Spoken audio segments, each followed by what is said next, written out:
રાજકોટની જનરલ બોર્ડમાં થયેલા હોબાળાના મુદ્દે હવે ગરમા છે। માર્શલ સામે પગલાં લેવા મેયરે કમિશનરને પત્ર લખ્યો।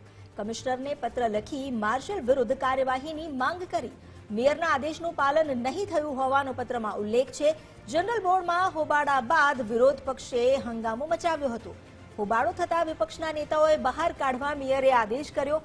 માર્શલ તરફથી કોઈ જ કાર્યવાહી નહીં થતા મેયરે પત્ર લખીને ફરિયાદ કરી છે। વધુ જાણકારી આપી રહ્યા છે સંવાદદાતા રહીમ લાખાણી। રહીમ, જે પત્ર લખવામાં આવ્યો છે, શું રજૂઆત? અમિતા, જે રીતના વાત કરીએ, રાજકોટ મહાનગરપાલિકાનું જનરલ બોર્ડ મળ્યું હતું ને તેમાં જે ભાજપના સદસ્યનો પ્રશ્નનો જવાબ ચાલી રહ્યો હતો તે જ દરમિયાન કોંગ્રેસના લોકો કોર્પોરેટરો દ્વારા હોબાળો મચાવવામાં આવ્યો હતો। ત્યારબાદ મેયર દ્વારા કહેવામાં આવ્યું હતું કે માર્શલ તેઓ જે કોંગ્રેસના કોર્પોરેટરો હોબાળો મચાવી રહ્યો છે, પ્લે કાર્ડ બતાવી રહ્યા છે, તેઓને બહાર કાઢવામાં આવે, પરંતુ માર્શલ દ્વારા સમય વિતાવવામાં આવ્યો હતો।